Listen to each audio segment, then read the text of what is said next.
Hello and welcome to the Miraculous Lightworkers channel, your go-to place for all things about lightworkers and enlightenment. Today we're going to be reading from the Daily Meditations for Practicing the Course by Karen Casey.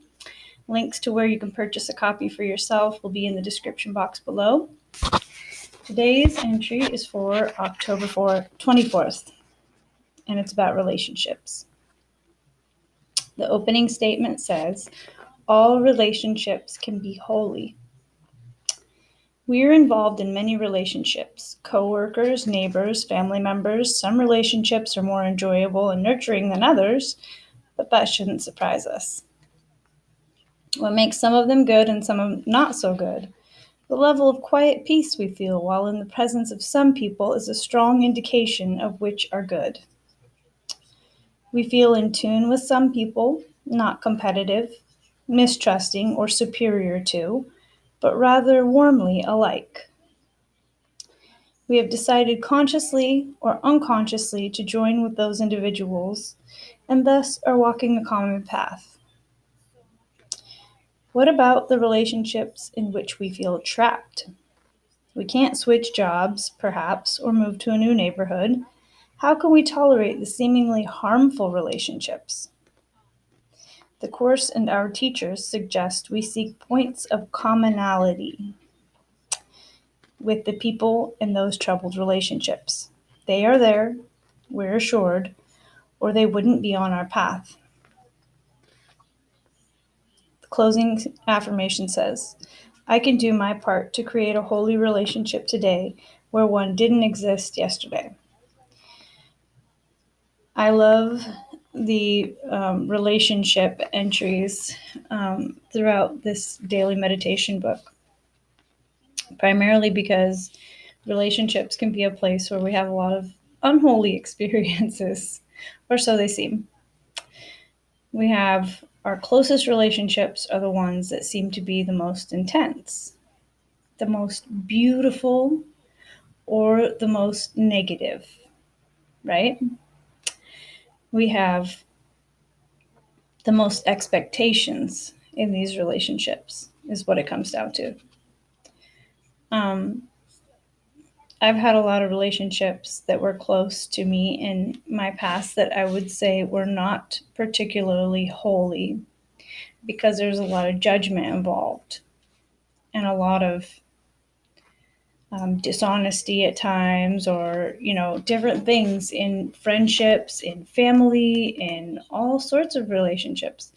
And it's kind of really sobering to think about how common that is in relationships in general. And that's the antithesis of what we really want in life, right?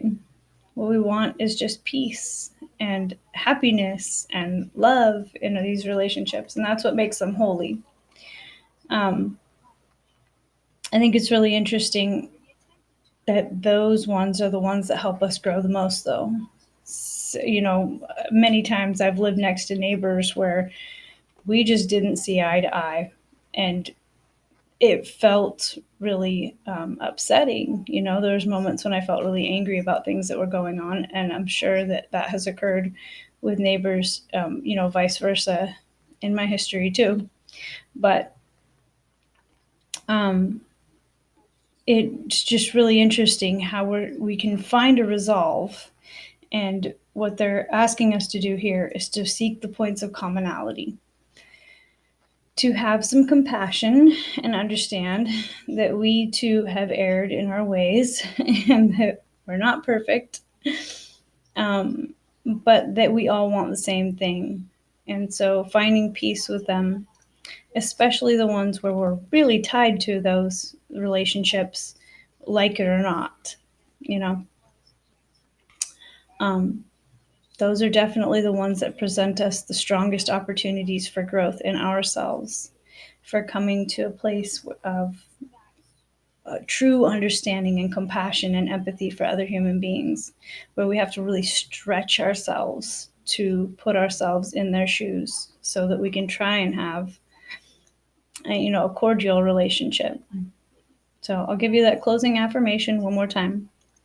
I can do my part to create a holy relationship today where one didn't exist yesterday.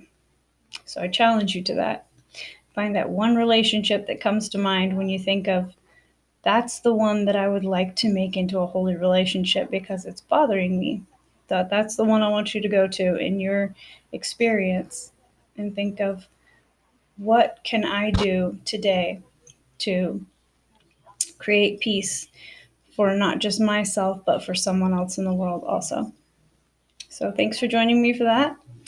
Hit that like button, share if you found this interesting, subscribe if you'd like to get more of these notifications when we put out new content, and comment in the comment section below if you want to share your experiences around this. And join us next time as we all come together to uplift, enlighten, and ascend. Bye now.